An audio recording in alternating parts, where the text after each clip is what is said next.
went right through the fender. The most concerning thing is the leader valve is gone. Doesn't make any sense to keep going on this project. Found a Avalanche. This one's been taken care of. Oh, these look great. What's up, Buck Doug with D&E in the garage? I'm back here with the DOA Chevy Avalanche. Last time we got it running, fixed the parasitic draw, got it up into the driveway, crashed it into a wall in the process. If you haven't seen that one, go back and snip that one up and then come back for this one.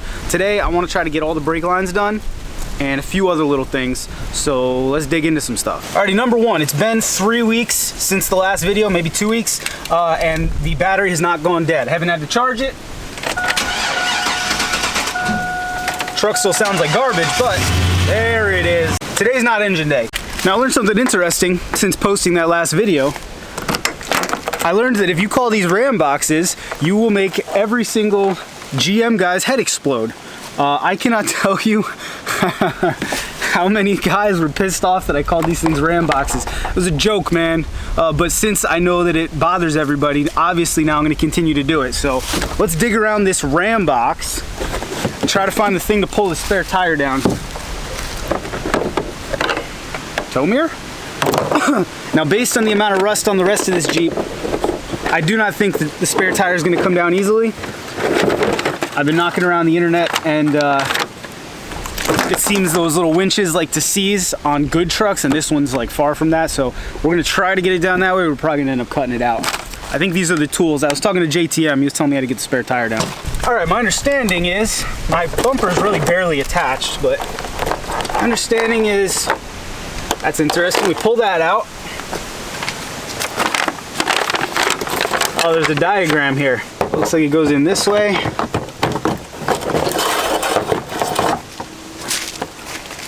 I don't have the thing. Where's the thing? Alrighty, the GM one was not in there, but luckily seems like one from a WJ is about the same size. Now, this, I cannot believe it. I do not believe this at all. You guys see in there? The spare tire is actually coming down. I literally don't believe it. Everybody online, I mean guys with crisp, clean trucks, were having problems where it was all seized up. This is a sign that today is going to be a good day. Even if the bumper's falling off. Alright, apparently getting it down was only half the battle. This part is seized on there. Let's see. Yeah, there it is. Let's get this tire out of here. You can see a little bit how bad it is back here. I mean, it is bad, but screw it, man. It's a cheap truck. We're gonna throw some brake lines in it, do some exhaust work, and have a good beater. Yeah, so this is our spare. I don't know that we'll be trusting this. Probably find another spare out of the junkyard. Alrighty, let me know if you can see what our next problem is.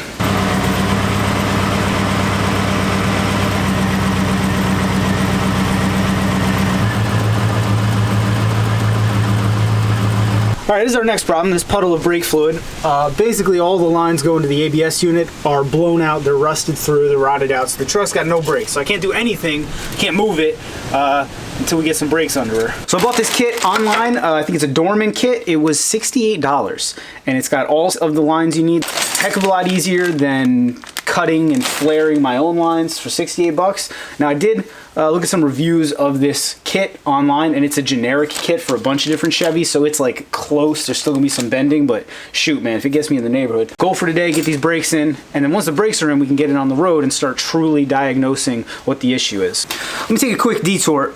Speaking about the issue, when the truck was given to me, I was told it had clogged solid cats, which made sense because it didn't really want to rev above 200. It just felt like it was being choked. You know, if you've ever felt cats are, you know, the engine can't breathe basically. But occasionally I'll be running it and it'll surge up like it's unimpeded. So now somebody suggested a mass airflow sensor. I'm starting to think it might actually be something that simple and the cats aren't clogged at all. Because here's the thing. It's only got 125,000 miles on it. Logically, the cats shouldn't be clogged yet, I think. So I'm thinking it's some kind of electrical issue or it's not getting, you know, maybe a mass airflow would be great. UGM guys will let me know. I gotta get the dang old brakes on so I can get it on the road so I can feel for myself what it's feeling like. But I was just doing it in the driveway, revving it, and it won't go past 200, won't go past 2,000 rather, and all of a sudden it will, and then it won't again, and then it randomly will.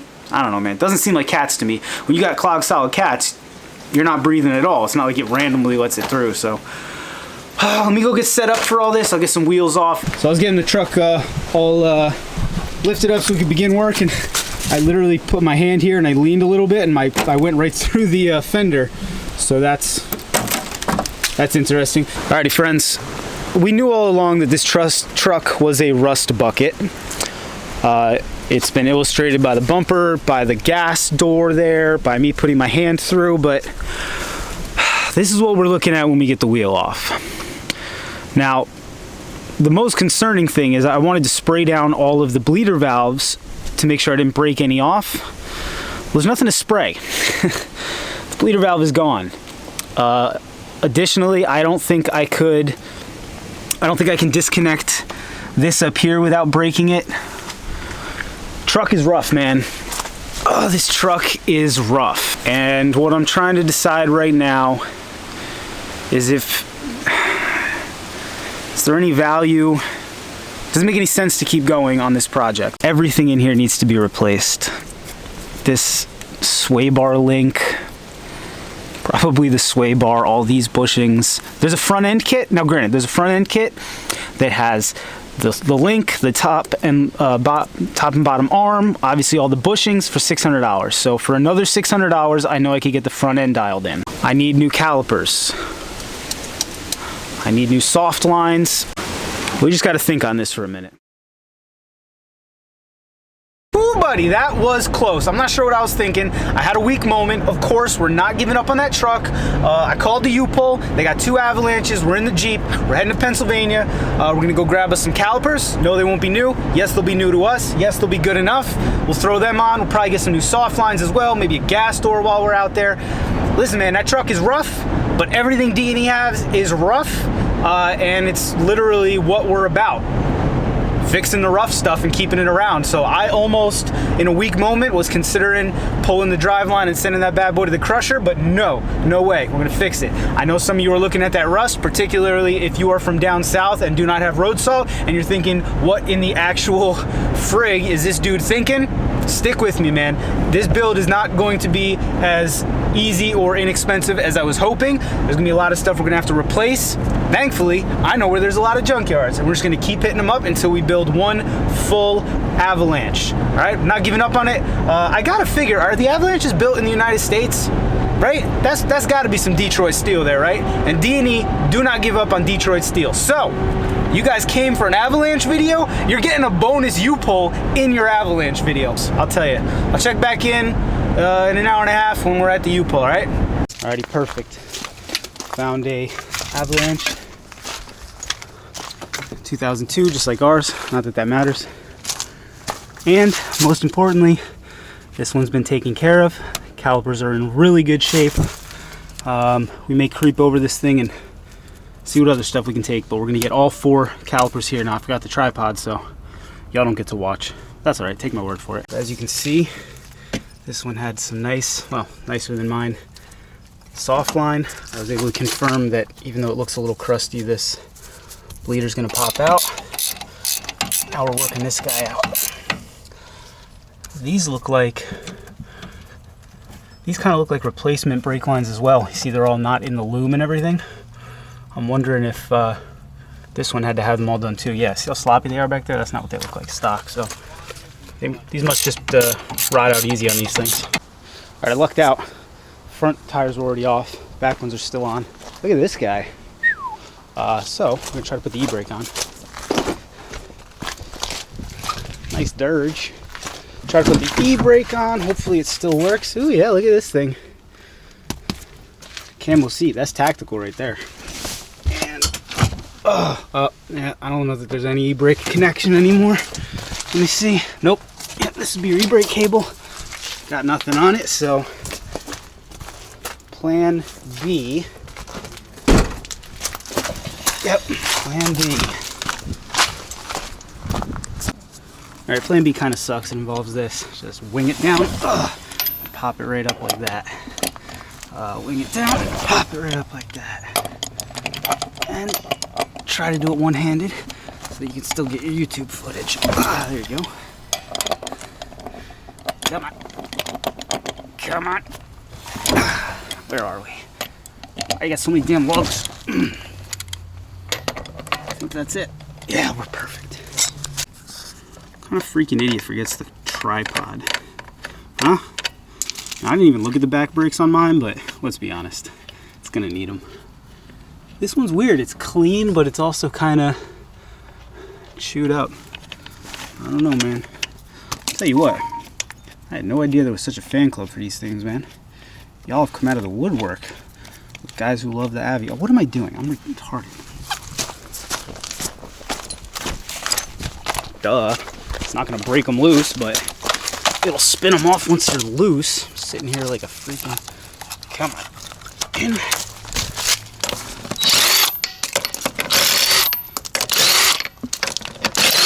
Freaking NASCAR.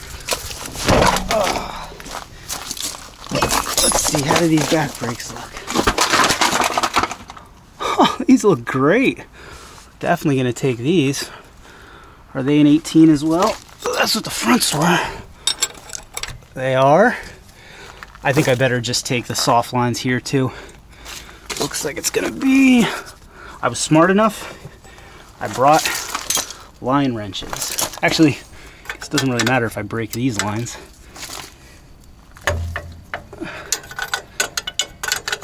Undo this. I'm just spinning that brake line. Oh, whatever. Yeah, see, it's just spinning. Come on, brake. Brake already. Whatever, you guys don't need to see this. Understand that I'm gonna take these brakes. We'll check in once I have them in the basket. Alrighty, can't help but notice. This one's got a nice clean door, fuel door, and I'm gonna take it. I don't even care that it's blue. In fact, I like that.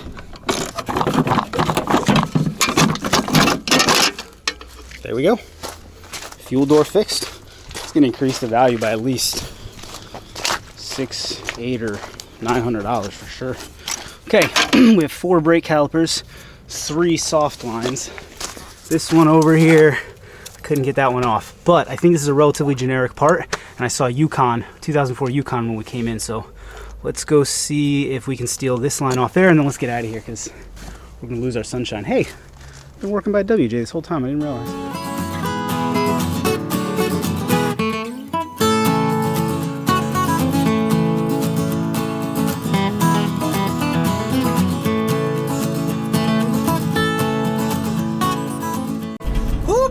Good day at the yard. We got 4 brake calipers, all 4 soft lines. I was able to get those ones off a 2004 Yukon. I don't know if that footage is gonna make it into this video, but 2004 Yukon has the same brake calipers as a Avalanche apparently, and they were in good shape. So 4 brake calipers, 4 brake lines. The brake pads from that blue Avalanche were mint, so you better believe we took those. And the most important thing, the blue fuel door to replace our one that's just been chewed away for just under $100, which is not bad at all. I think I'm gonna spray everything on that Avalanche down with as much PV blaster as I can get my hands on, and hope to God that I can get those old calipers out without snapping bolts off, because that would just, maybe I'll borrow Eric's Impact to just really, I don't know, whatever.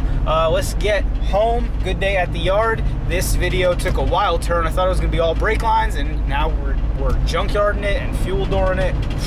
Never can't tell what you're gonna get, man. Just another day in the life of a monkey with a toolbox. All right, friends, by the time I got home, it was time for dinner with the family, and then get the kid to bed and everything. Now we've lost the light and it's cold, and I've lost my motivation to be working outside, so I'm gonna spend the rest of the evening in the garage cleaning up those calipers, but I'll be dipped if we're not gonna fix at least one thing actually on the truck tonight. So we're gonna do it. This is actually, well, I guess other than the parasitic draw, the first thing I'm fixing on here. Oh, those things are tight. Oh, easiest way to break these things is to use them as a breaker bar, so let me go get something. All right, let's give this a try. Oh boy, these things are rusty.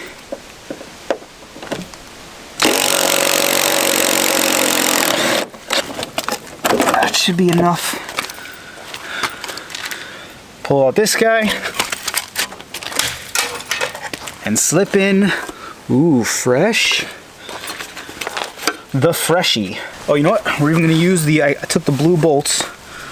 Oh, you know what else I found? I found a 13 mil Stanley socket while I was cleaning up, left by the previous owner, mine now. It's always good to look around. People forget tools at the U-Pull all the time. What was I saying? Oh, I know a lot of people are not going to understand why I'm continuing with this truck. I love the idea of saving something that everybody else has discarded. I'm going to put a little bit of cash and probably a whole lot of time into this truck. And no, it's never going to be perfect, but it'll be ours. Be a nice little beater, right, for the winter. I'll tell you, the wife is in love with the interior, so if we get it running, this is going to become her winter beater for sure. Look at that, that lines up perfect. I like it. Mint! Actually, it occurs to me that I didn't really get an opportunity to show you the brake calipers real well. I'm sure some of you are wondering why in the world. If you've never been to a junkyard, like that's not something you do, I'm sure it seems weird as heck to buy like brake pads, but look at these pads. Clearly, this guy got a brake job and then the truck blew up on the way home. I don't know why that Avalanche was there, because it didn't have any signs of damage, which leads you to believe the motor was blown. Maybe the trans, right? Those transmissions go. So I did confirm that all of these, yeah, like I said, brake pads were great. I did confirm that all of these pistons moved. They were not frozen. I also confirmed that all of the, this is an ASE approved brake bleeder tool. If you don't have one of these, don't try to do brakes. I confirmed that all the bleeders were not stuck, which of course was my problem in the first place. All of the soft lines are in good shape. These are the backs. The backs look brand new. This one actually clearly had to be replaced. There's no way that this is the same caliper that was on since 2002. This one might be original, but still in absolutely fine shape. The fronts weren't as nice, but they were still plenty nice. So fronts weren't as nice, but still plenty nice. Bleeders open and close, so I'll be able to actually do the brake job. Oh, yeah, of course I spilled it all over the... Why wouldn't I? What an idiot. Look how gross that brake fluid is. I'm going to want to make sure that if you haven't seen that video on rebuilding brake calipers, it's linked up in the corner. I would check it out. It's a great way to be able to get calipers from the junkyard and then really trust them on your vehicle. Anyway, so that's why we did that. That's why we're trusting all that. And then here you can see this is the soft line from the front of the Avalanche that I was able to get. I couldn't get the other side, so I went to that similar year Yukon, and you can see, same thing, bracket all in the same place. I wasn't able to get the soft line off there, but I'm gonna soak it in PV Blaster and then get it in the vise here. So all of this, plus the fuel door, which is the real score. That's the primary thing we had to fix today was the fuel door. All that for under $100. Would I have liked to not spend $100? Sure. But we're doing it with this truck, man. So anyway, I just wanted to show you that. Morning, friends. We are out here pretty darn early on a Sunday. I imagine some of you all are hunting right now, as it is that time of year. I'm out here hunting for a win on this rusty, dusty, crusty Chevy, and I do believe I had one. I got the old caliper off. We had to break out the bottle torch, get these old bolts hotter than Hades, but you can see they came out fine. Threads are not galled or anything. I think they were just rust seized, rust welded to the back of the knuckle there, but that's pretty good news, because for a while it was looking pretty dark. I had the old persuader out on the breaker bar and I couldn't break them loose, and it felt like they were starting to round off, so it was pretty dark days here for a minute, but now I know if I get them hot enough, or if Eric stops by with the big gun, the big impact, this thing's a joke, we can break them loose. So that's real good news. I'm gonna get this new caliper on, and then maybe we'll try to run some brake lines. This video got way away from me, so I don't know if we're actually gonna get any brake lines done in this video. Anyway, a couple more cc's of caffeine, and we'll get this caliper on, and I don't know, just see where we're at. I don't even know if I can't even get the old line off. This 10mm up here is just, it's completely rusted back to Mother Nature, so there's no way to attach this because there's not even a hole there anymore. The bolt just broke right off, so that'll get zip tied. This old one, this is the new one. This old one, I can't get this off, so we're literally just gonna cut it. All right, we're just gonna leave that like that. We're gonna have to zip tie this ABS cable because most of its mounts are now broken, except that one. And we'll zip tie this up here somewhere, something like that. Yeah, here's where we're at real quick. Tripping over all the stuff. We trying to trace back some of the brake lines there. Obviously I pulled down this splash guard here. All 4 of these, they're the 2 master cylinder lines. I know you guys probably can't see real well. 2 master cylinder lines. I already pulled out the one that goes to the front left, and then this one back here goes to the front right. I was gonna try to do these one by one. I'm not sure if that's gonna be totally feasible. I may just rip them all out and then put it back in. You guys don't really need to see this. This is just the boring, tedious bit. I do have to try to get all of these disconnected from the ABS unit. I'm a little concerned about that. You guys saw before under there, it's pretty rusty, so I'll bring it back in once we have another update. But this is surprisingly all very solid, so that's good. Listen, we're taking any wins we can get with this truck. What's up, friends? We got the caliper on, and now we're pulling all the brake lines out of the front. I found something nice, had a nice little surprise. It turns out somebody has already been in here and already did the brake line from the ABS unit to the rear axle. So that's one less line we have to worry about. Also, I was able to get all the lines unbolted from the ABS unit, something I was not sure I would be able to do because they were super rusty and crusty. Here's a little hint. If you're dealing with brake lines that look like this and you're replacing them anyway, and it doesn't matter whether or not they break, don't mess around with a line wrench. You're gonna round them off, you're gonna have a bad time. So just cut them, get a 6-point socket on. That's how I was able to get these out of the ABS unit down there, which, by the way, that's just the worst possible place. Why does nobody ever put an ABS unit like up here where it's nice and safe? So the original purpose of this video was to do all the brake lines. We got totally derailed. It was turned into a roller coaster of emotion. Got 2 full days on the truck, trips to the U-pull, but I think the takeaway here is we're gonna be okay. All right. Yeah, the truck's gonna take a little more work than originally expected. I'm not afraid of hard work. I know you aren't either. We'll get some good videos out of it. I'm gonna close this one out. Like I said earlier, I started editing last night. I've already got 20 minutes of video on this one, so I'll try not to make it any longer than it needs to be. I'm gonna do these brakes, and then hopefully next video we'll be tapping into what exactly is going on inside that Vortec over there. So leave me a comment down there in the squawk boxes by all means. Get angry at me for calling the toolboxes back there ram boxes. I'm ready for it. Let me know what you think about the truck. I know some of you are going to be mortified by the rust. It's just a fact of life up here, man. And at a certain point, you got to decide: are you the kind of man who sends something to the crusher over a little hard work, or are you the kind of guy who gets his hands in there and makes something happen? So I know what kind of man I am. Anyway, I'm gonna get out of here. Try to finish this stuff up so I can go watch some football today. As always, thanks for watching. We'll see you next time.